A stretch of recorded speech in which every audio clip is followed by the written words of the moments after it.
Bien, buenas tardes a todos. Este es el programa Aprendo en Casa e iniciamos la clase con un recorrido al campo de concentración de Terezín, que se ubica en la antigua Checoslovaquia. ¿Cómo están? Muy buenas tardes. Mi nombre es Alan Morales Valverde, soy docente del Ministerio de Educación Pública y esta es una iniciativa que se llama Aprendo en Casa en forma conjunta con el Grupo Repetel. La semana pasada, el último video que vimos fue este campo de concentración de Terezín y hoy vamos a retomar la clase sobre la maleta de Hannah. ¿Recuerdan? La semana pasada hablamos de Hannah, de su viaje hacia el campo de concentración de Auschwitz y hoy vamos a continuar con la historia, pero enfocados en el texto La maleta de Hannah.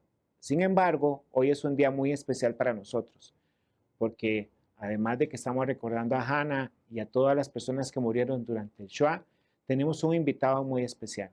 Hoy, el excelentísimo embajador del Estado de Israel en Costa Rica, el señor Oren Barel, nos hace el favor de acompañarnos, pero no solo acompañarnos, sino que nos invita con su sabiduría a entender este proceso. Así que los dejo con la entrevista del excelentísimo embajador del Estado de Israel en Costa Rica, el señor Oren Barel.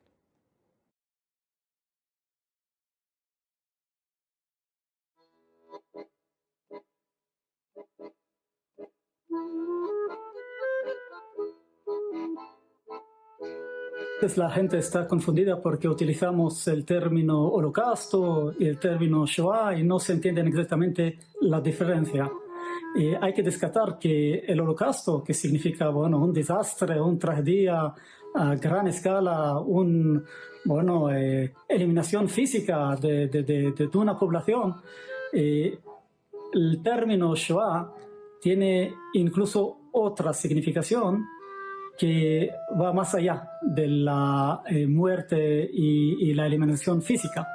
Se habla también de una eliminación de una cultura, de una civilización entera, y sobre todo después el intento de integrar, de ser parte, contribuidor de la sociedad. Entonces la Shoah engloba también el sentido emocional, cultural, civilización y no solamente la eliminación física y la muerte del pueblo.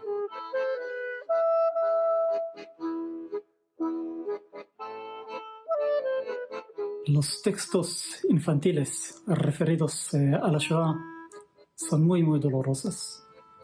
No solamente por el contenido que con los textos que escribieron adultos llenan de tragedias, pero también porque para los niños esta situación no le puedo comprender. El niño no entiende exactamente qué es una guerra, pero sobre todo no podría entender que así es el mundo de los adultos, que así esta tragedia, este odio sin razón, asesinatos de familias, de bebés. El niño no podría entenderlo y sobre todo está perdiendo su esperanza en el mundo de los adultos. Y la enseñanza es que tenemos siempre proteger a los niños. Es nuestro futuro, pero también intentar de explicarle que sí hay tragedias en el mundo, pero a pesar de todo, hay también el optimismo, la familia, y tenemos que reunirnos y ser solidarios.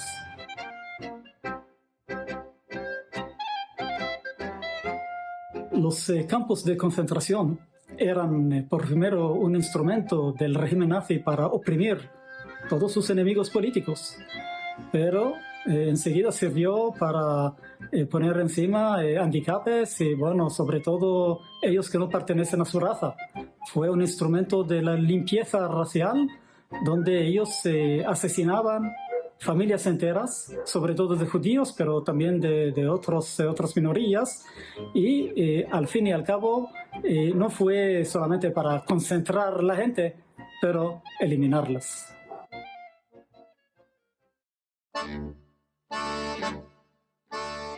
Sabemos que todos nosotros somos ciudadanos planetarios, pero sentimos cada uno como individuo, con su vida privada. Entonces, ¿cómo podemos asimilar el valor de la solidaridad sabiendo esto? Hay que ir al momento primero, a la creación, al Adán.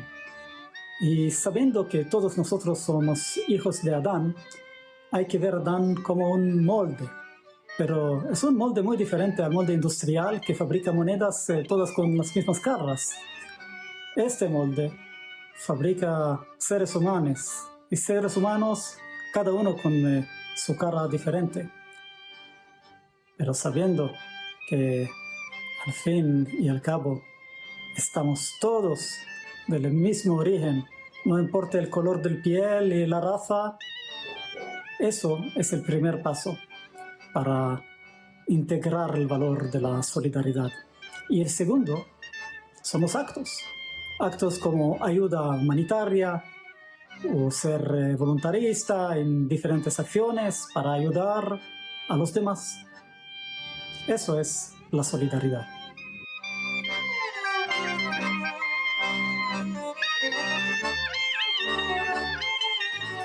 Cuando sabemos más y más de los acontecimientos terribles que ocurrieron, en un momento u otro está saliendo una pregunta muy antigua. ¿Por qué hay tanto malo en este mundo?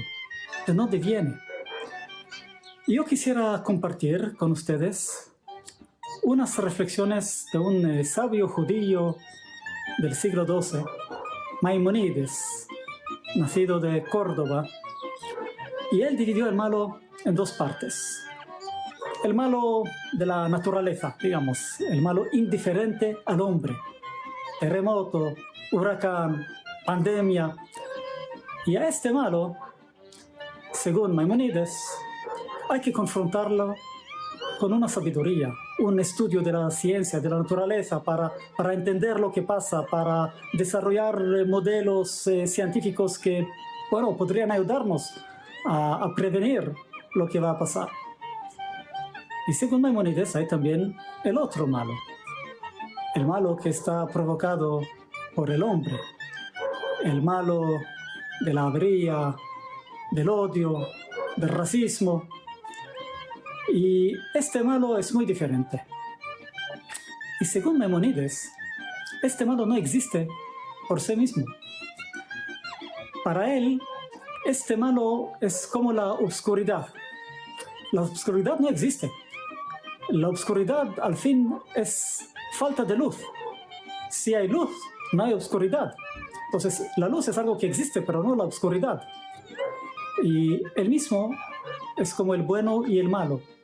Y según Maimónides, haciendo el bueno, eso no va a dejar lugar al malo de salir y existir. Entonces, el malo no está existiendo. Es solamente nuestras acciones. Si lo hacemos en el buen sentido, eso va a permitir a eliminar el malo. Y una acción del bueno, que es un mensaje muy importante para todos ustedes, es simplemente ser solidarios uno con el otro, uno con su pueblo, su familia, su nación y con el mundo entero y otros pueblos. Porque haciendo el bueno, simplemente va a eliminar el malo. Agradecemos al excelentísimo señor embajador del Estado de Israel en Costa Rica y a la señora Dinora Castillo de Cultura y Prensa por esta entrevista y además por su conocimiento. Entonces, como quedamos claro con la entrevista del señor embajador, el Shoah significa esta catástrofe que vivieron el pueblo judío. Antes de comenzar a explicar el texto La maleta de Hannah, el Departamento de Religión del Ministerio de Educación Pública nos envió el siguiente corto. Increíblemente, no nos pusimos de acuerdo. El corto trata sobre uno de los valores que tal vez debemos enfatizar durante esta etapa de la humanidad. No solo la pandemia, sino de todas las desigualdades que se presentan. Así que le voy a pedir al señor Josué que me regale, por favor, la cápsula del valor que nos presenta en este momento el Departamento de Religión del Ministerio de Educación Pública.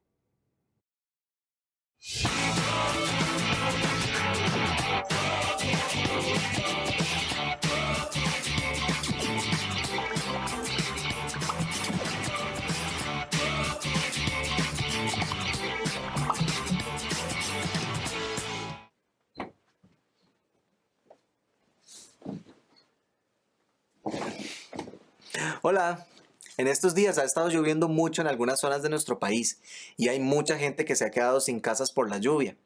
Entonces primero estoy haciendo estas bolsitas con alimentos y cosas para estas personas que han sufrido por la lluvia. Si ustedes pueden hacerlo, ellos lo necesitan mucho. Y pueden llevar sus donativos a la gente de la Cruz Roja o a la Comisión Nacional de Emergencias. Pero también tengo alguna ropa que ya casi no uso y que también la estoy preparando para donarla. ¿Se imaginan lo que es tener toda la ropa mojada y aún así pasar la noche? Esto se llama solidaridad por nuestros semejantes. Eso también es tener amor por el prójimo. Y eso es algo que tenemos que aprender a desarrollar. De hecho, hay valores que podemos desarrollar y aplicar todos los días, como la solidaridad, el amor, la fe, la esperanza, la alegría, el servicio y el compromiso. Sin importar nuestras creencias, siendo fieles a los principios y a los valores, como existen en todas las religiones y que nos ayudan a ser buenas personas. La vida nos ofrece la oportunidad de ser felices. Por esto recordemos lo que dice el poeta y pensador Tagore para lograrlo. Yo dormía y soñé que la vida era alegría. Me desperté y vi que la vida era servicio. Serví y comprendí que el servicio era alegría. Bueno, nos vemos.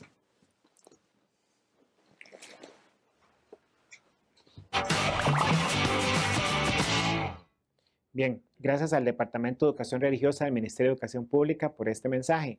Y recuerden, son los pequeños actos los que dan la luz y esta luz no va a permitir que haya oscuridad. Muchas gracias de nuevo al Departamento de Educación Religiosa. Muy bien, y ahora sí, manos a la obra, vamos a empezar a continuar con el análisis de la maleta de Hannah. Recuerden el texto que estamos analizando. Este texto es de Karen Levine y ella es canadiense. ¿Se acuerdan? Ella es la directora de ciertos programas de radio y a partir de un programa de radio que se llamó Los Niños del Holocausto, ella pudo recopilar esta información y luego creó este libro que se llama La maleta de Hannah. Así que, señor Josué, vamos a la presentación sobre la maleta de Hannah. Bien, como les decía, la autora es Karen Levine y La maleta de Hannah es un texto que trata sobre esta maleta que estamos viendo en pantalla. Esta maleta aparece en Tokio, Japón. ¿Recuerdan? En el Centro Educativo sobre el Holocausto que está en Japón y que lo dirige la señora Fumiko Ishioka. Fumiko Ishioka, cuando ve esta maleta, ella tiene varias preguntas, pero estas preguntas no son solo de ella, son de todas las personas que la acompañan en este centro educativo sobre el Holocausto. Estas son las preguntas esenciales que le dan vida al texto. Primera pregunta, ¿quién era Hannah Brady? ¿De dónde venía y qué le sucedió? ¿Y por qué Hannah Brady? Porque si podemos observar en esta maleta que tenemos aquí de ejemplo, vamos a reconocer los elementos que la componen. Esta maleta tenía un nombre, Hannah Brady. El número de prisionero, 625. La fecha de nacimiento, 1931. Y la frase, huérfana. ¿Está bien? Volvamos, señor Josué. Entonces, estas preguntas son importantes para ella. Ella se llama Fumiko Ishioka, es la directora del Centro Educativo sobre el Holocausto en Japón. Y ella tiene un grupo de niños y niñas japonesas que se llaman las pequeñas alas. Y son las que dentro del centro, valga la redundancia, permiten el conocimiento a los demás miembros de Japón, de Tokio, Japón, sobre el Shoah, ¿verdad? Y este Shoah, esta educación, se enaltece con la presencia de esta niña, con la presencia de Hannah Brady. Pero hay que explicar que cuando aparece la maleta en Tokio, no conocían a Hannah, no sabían tampoco que era una niña que había nacido el 16 de mayo de 1931.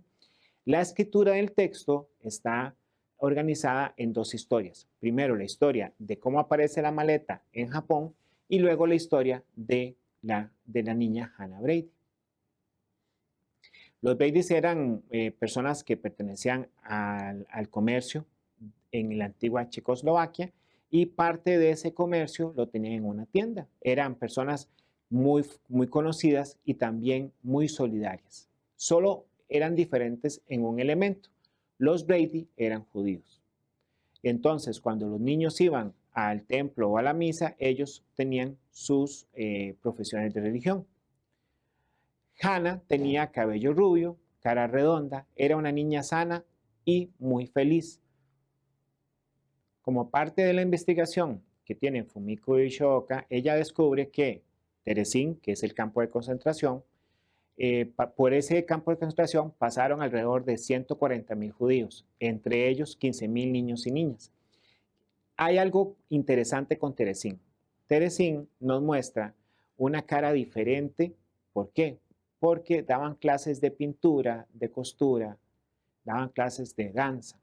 Lo que vamos a observar en este momento son imágenes de niños que pasaron por el campo de concentración de Terezín y que con sus dibujos nos demuestran cómo era la vida en este campo de concentración.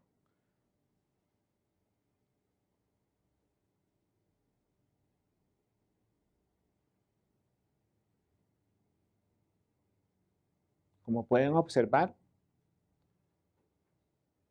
son pequeños espacios en donde debían vivir muchos niños, personas adultas, mujeres y hombres. Bien, en 1939, el régimen nazi invade Checoslovaquia. Recuerden que estamos hablando de un país que ya no existe, la antigua Checoslovaquia.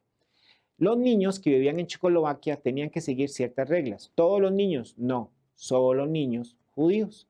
¿Cuáles reglas eran? Bueno, número 1, no podían salir de casa cuando quisieran. Tenían un horario restringido para salir y entrar. Luego, solo podían realizar las compras en ciertas tiendas. Es decir, que habían tiendas especializadas. No, que eran las tiendas a las únicas en las que podían ir. No importaba que les quedaran lejos de su casa, tenían que ir a esas tiendas. Y, profe, ¿y si iban a otras tiendas? No podían, porque los arrestaban y los llevaban a los campos de concentración. Era prohibido viajar, no podían salir de Checoslovaquia a otros países. Tenían que declarar sus pertenencias, pero no por un censo, sino porque dejaban de ser de ellos y pasaban a ser del régimen nazi. No podían ir al cine, ni tampoco al parque, ni tampoco a la plaza. No podían ir a ningún lugar de recreo. Y sobre todo, lo que más le dolía a Hannah era que no podía tener amigos. ¿Por qué? Porque ella era una mala influencia. Hannah no entendía esto, no entendía cómo su vida había cambiado tanto. Creo que ninguno de nosotros podía entender eso.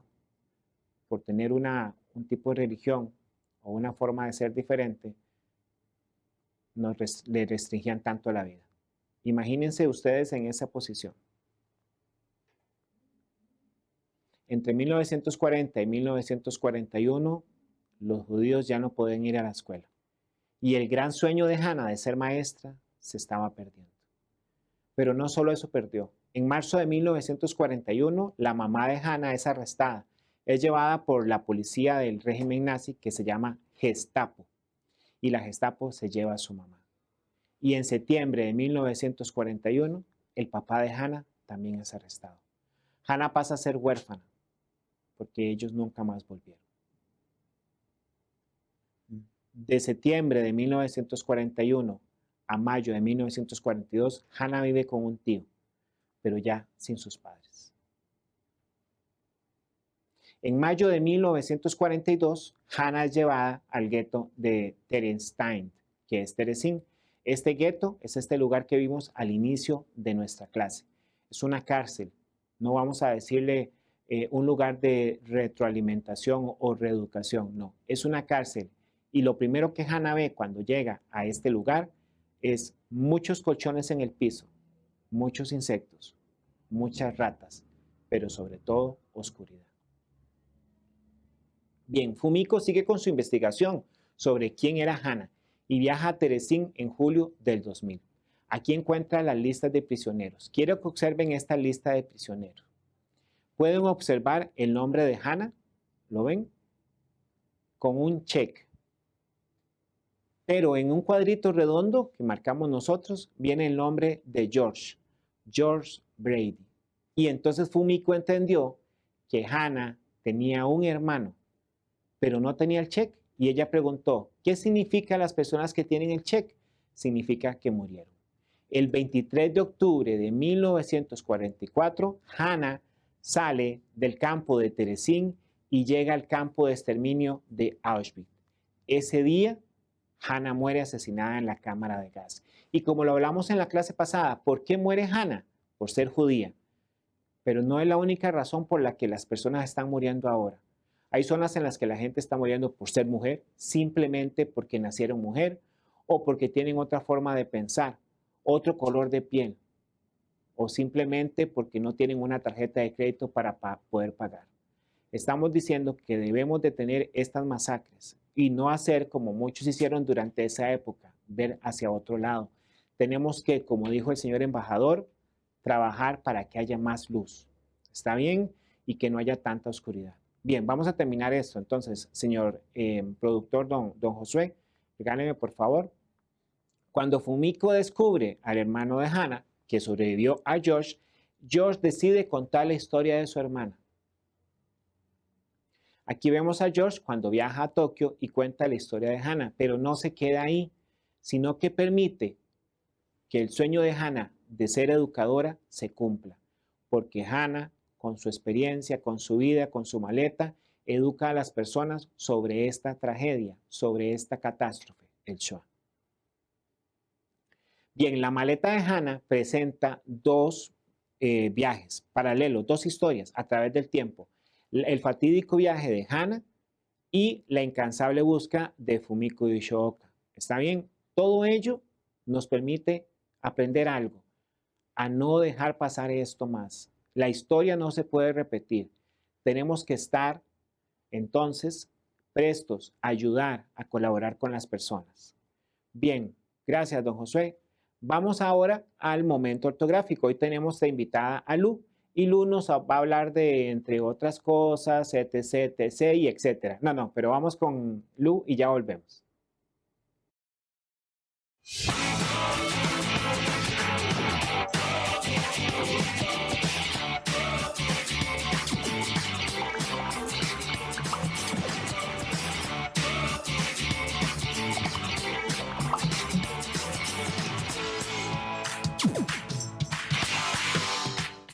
¿Ustedes han visto esas personas que siempre andan diciendo etcétera y etcétera por todo? Pues hoy les quiero hablar del uso correcto de etcétera y los puntos suspensivos. La palabra etcétera, bien en su forma completa o bien abreviada como etc. no va seguida de puntos suspensivos y siempre va precedida de una coma, cuando se usa para dejar abierta una enumeración. En ocasiones, sin embargo, se escribe etcétera o etc. con la puntuación inapropiada, como en los siguientes ejemplos. Los profesores le comunicaron a los alumnos de español, inglés, ciencias, educación cívica, etcétera, puntos suspensivos, que deberán estudiar más. Y otro ejemplo. Asimismo, se ocuparán otros espacios del gimnasio como vestuarios, zonas para camerinos, etcétera, puntos suspensivos. En ambos ejemplos es solo con un punto, no con puntos suspensivos. Y según estuve leyendo, los puntos suspensivos pueden aparecer al final de una enumeración o lista con el mismo valor que etcétera, por lo que se debe evitar por ser redundante la aparición conjunta de ambos elementos. Sin embargo, cuando etcétera o etc. cierran una enumeración, pero el enunciado continúa, lo apropiado es escribir coma después, incluso si forma parte del sujeto. También es redundante y por lo tanto inapropiado, al menos en la lengua formal, escribir varias veces seguidas etcétera o etc. ¡Nos vemos!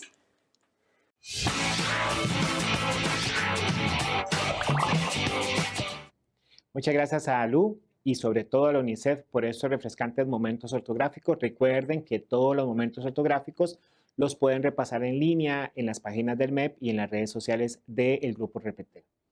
Vamos a hacer ahora la autoevaluación. Recordemos que la autoevaluación es ese momento en el que pensamos, ¿qué aprendimos hoy? ¿Qué aprendimos hoy? A ser solidarios. Claro, a pequeños eventos, pequeñas acciones que van a cambiar la sociedad. Y recordemos esto siempre. Tal vez usted diga, profe, pero yo no voy a salvar al mundo, pero un pequeño acto que hagamos puede hacer el cambio en esta sociedad. Muy bien, recuerden que este es el último programa de esta temporada del 2020, pero los invito a quedarse en la clase de décimo. En la clase de décimo tenemos aquel invitado increíble que es el el monstruo, la criatura del doctor Víctor Frankenstein. Así que los espero. Y si ya se marchan, les agradezco de verdad por acompañarnos durante todas estas clases. Muchas gracias al Ministerio de Educación Pública y al Grupo Repetel, a todos los colaboradores, a Josué, a Cris, a José, a Eiran, nuestra intérprete del ESCO. Gracias por acompañarnos y de verdad ha sido un placer estar con ustedes durante esta temporada. Los esperamos la próxima temporada en el año 2021. Muchas gracias. Mi nombre es Alan Morales y por favor, si pueden, quédense en la clase de décimo. Hasta luego.